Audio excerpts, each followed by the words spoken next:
გერმანული კომპანია უკვე ძალიან დიდი ხანია, რაც საავტომობილო ბაზარზე გამოჩნდა და დღეს მსოფლიოში ერთ-ერთი ყველაზე პოპულარული ბრენდი გახლავთ. თუმცა არის ისეთი დეტალები, რასაც მისი გულშემატკივრების ყურამდე ჯერ არ მიუღწევია. გთავაზობთ 10 საინტერესო ფაქტს გერმანული ავტოგიგანტის BMW-ს შესახებ. BMW პოპულარული ავტომობილების დამზადებით არ გამხდარა. თავდაპირველად გერმანელები თვითმფრინავების ძრავებს, მოტოციკლებსა და მატარებლის მოხრუჭებს ამზადებდნენ.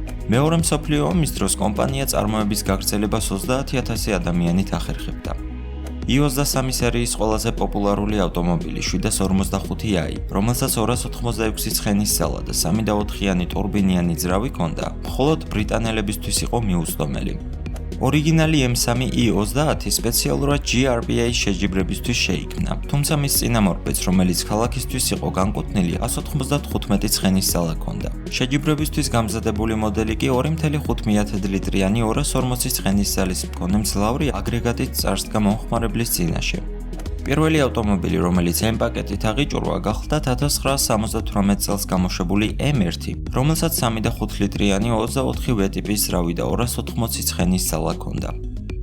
1972 წელს BMW-მ პირველი ტურბინიანი ავტომობილის კონცეფტი წარადგინა, რომელსაც ძალიან უცნაური ფორმა და დიზაინი ჰქონდა.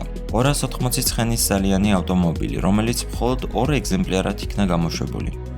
BMW CSL პირველად 1973 წელს გამოჩნდა და საკმაოდ დიდ წარმატებასაც მიაღწია სხვადასხვა შეჯიბრებებზე.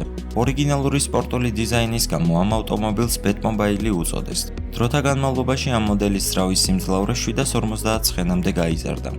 1973 წელს გამოშვებული BMW 2002 ისტორიაში ყველაზე ლამაზი ავტომობილის სახელით არის შესული. მას 2 ლიტრიანი ტურბინიანი ძრავი ჰქონდა. BMW 325i 3 ლიტრიანი twin turbo ძრავით არის დამზადებული, რომელიც Toyota Supra-ს და Nissan Skyline-ის ძრავის ანალოგია. 90-იანი წლების დასაწყისში ალპინამ პირველად შეიძინა გერმანული ავტომობილი გასატუნინგებლად. მეხუთე სერიის i34 პირველი ავტომობილი გახდა, რომელმაც ალპინასგან 3.5 ლიტრიანი B-turbo ძრავი მიიღო.